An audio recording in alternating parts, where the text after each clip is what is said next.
Deddy Mulyadi lebih Hindu daripada Narendra Modi, Perdana Menteri India. Pernyataan saya ini didasarkan pada salah satu ceramah Deddy Mulyadi tentang sudut pandang berbeda ketika dia memahami kasta di dalam Hindu. Dia mengambil sudut pandang yang lebih filosofis, lebih berbudaya, dan lebih bermartabat daripada Narendra Modi yang berencana ingin kembali mengaktifkan kasta-kasta di dalam Hindu ini karena ada unsur-unsur politis. Dia merasa di kemarin pemilihan 2024 kemarin, pemilih dari kasta terendah itu sangatlah minim yang memilih Narendra Modi. Kenapa? Ketika seseorang salah mengambil sudut pandang kasta di dalam agama Hindu, itu akibatnya fatal. Ini akan menjadi diskriminasi seperti yang dirasakan oleh suku Dalit di India, yang bahkan suku Dalit di India ini bayangannya sendiri pun dianggap najis, dianggap hina karena dia menempati posisi kasta terendah. Itulah alasan kenapa kita harus mengambil sudut pandang yang berbeda tentang kasta di dalam agama Hindu. Nah, ini saya jadi teringat dengan salah satu pidatonya Bung Karno. Kalau kalian mau jadi Hindu, jadilah Hindu Nusantara, jangan menjadi orang India. Saudara-saudara sebangsa dan setanah air, kalau jadi Hindu, jangan jadi orang India. Karena memang secara nilai budaya, secara nilai filosofis, martabat, budaya kita itu jauh lebih tinggi daripada budaya orang luar. Terbukti Hindunya yang di Bali itu lebih bermartabat, lebih berbudaya ketika memandang sudut pandang daripada kasta ini. Begitu loh ya.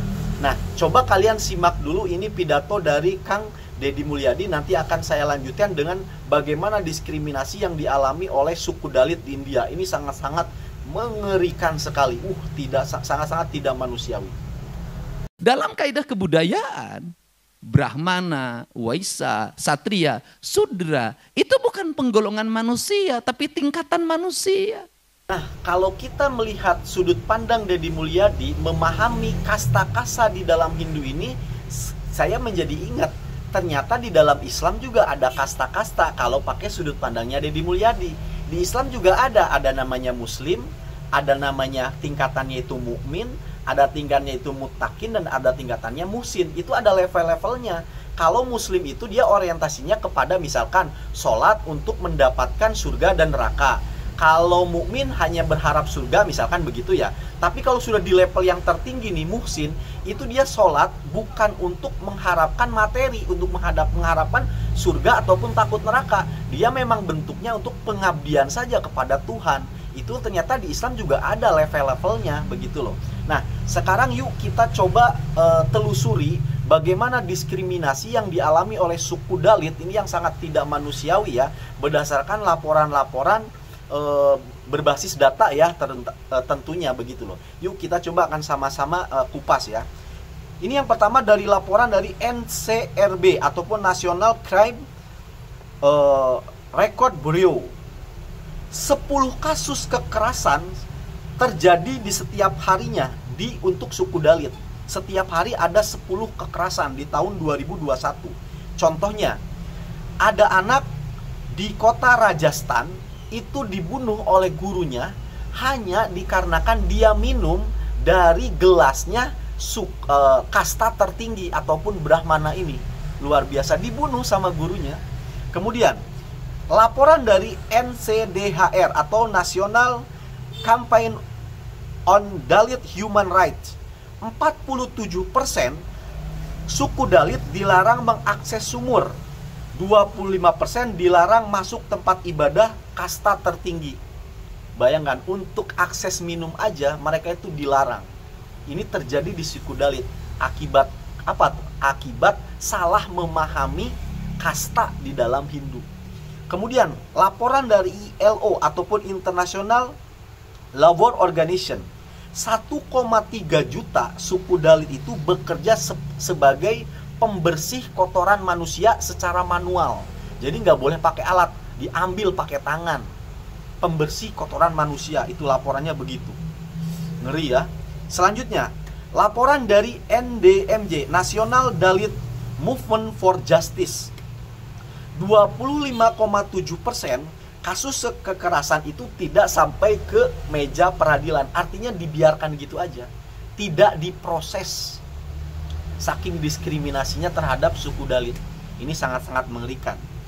Kemudian dari Pew Research Center 2021, 86% India menentang pernikahan lintas kasta.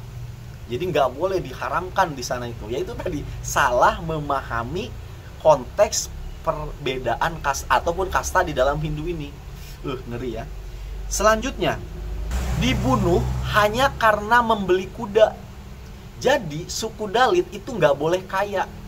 Ada suku Dalit itu punya kuda, langsung dibunuh. Jadi Dalit itu harus tetap miskin, ya kan? Alasannya dikarenakan katanya mereka memahami itu tuh bentuk dari reinkarnasi. Jadi suku Dalit itu dulu dia pernah hidup, ya kan? Tapi hidupnya itu jahat gitu loh. Kemudian mati, reinkarnasi menjadi suku Dalit.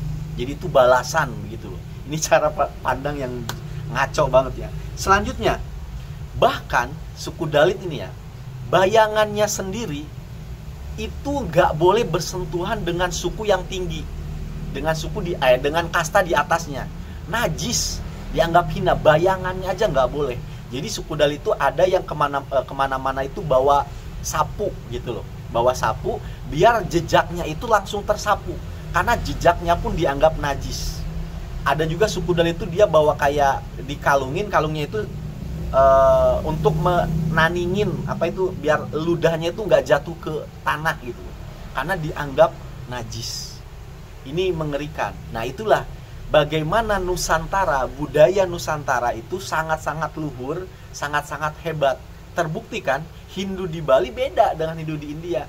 Nah ini permasalahan anak bangsa sekarang, mereka lebih mengelu-elukan bangsa luar begitu loh. Aduh ampun, padahal bangsanya sendiri ini luhur.